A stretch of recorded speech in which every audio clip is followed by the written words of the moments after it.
So he's got something here. He's got this criterion of clarity and distinction. If any of his other ideas, or any of the other things, let's say, that he thinks are true, he perceives their truth, or he apprehends their truth, with the same clarity and distinction as he apprehends the truth of his own existence, then he will also accept those things as being true. So what Descartes proceeds to do in Meditation 3 is to take a look at the contents of his mind and subject him to that criterion of clarity and distinction. Now, one of the things that he says right away that he at least thought that he perceived clearly and distinctly was the things around him. Nevertheless, he says in the second paragraph of page 116, I before received and admitted many things as wholly certain and manifest, which yet I afterwards found to be doubtful. What then were those? They were the earth, the sky, the stars, and all the other objects which I was in the habit of perceiving by the senses. But what was it that I clearly and distinctly perceived in them? Nothing more than that the ideas and the thoughts of those objects were presented to my mind. And even now I do not deny that these ideas are found in my mind. But there was yet another thing which I affirmed, and which, from having been accustomed to believe it, I thought I clearly perceived, although in truth I did not perceive it at all. I mean the existence of objects external to me, from which those ideas proceeded, and to which they had a perfect resemblance. And it was here I was mistaken. That is, he thought that he perceived clearly and distinctly that he was presented in his mind with certain ideas. And that he doesn't doubt even now. Yes, I have certain ideas in my mind. I seem to be having, or I am having, certain mental experiences. But he thought also that it was manifest that those ideas had their source in something else. That is, that I have an idea right now in my mind, in my imagination, of this cup, and that it proceeds from an external object called this cup. And moreover, that the idea, the mental image that I have, or idea that I have in my mind, resembles that cup. Now, that, he says, is actually quite undistinct and unmanifest. It is absolutely certain that I have an idea of the cup.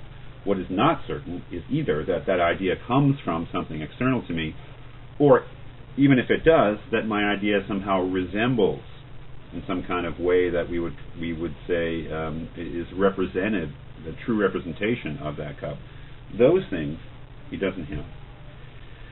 So then you'll see that he actually said, well, where's the source of error? Then, why do I commit errors? Where's the source of falsity? He says, well, if I look at the ideas in my mind, some of them are truly ideas. That is, they are images or other sorts of representations of seemingly of things beyond me. But since I also have volitions and affections, that is, I have feelings, I will, I have certain states of mind, acts of will. But that the third thing he says that he has in his mind are judgments. That is, I make judgments. Now, if we look at these things, where is the source of error? And he locates it definitely in the third thing, judgments.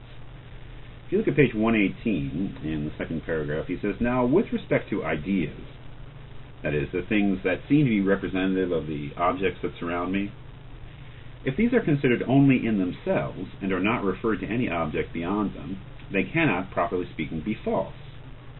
For whether I imagine a goat or a chimera, it is not less true that I imagine the one than the other. That is, I am actually imagining a sea monster right now. That's true. Now, whether or not my idea of the sea monster matches up with something in the world, of course it doesn't.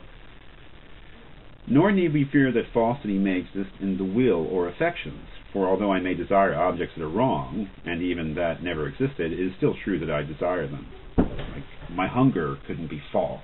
I'm hungry or I'm not. I really am hungry.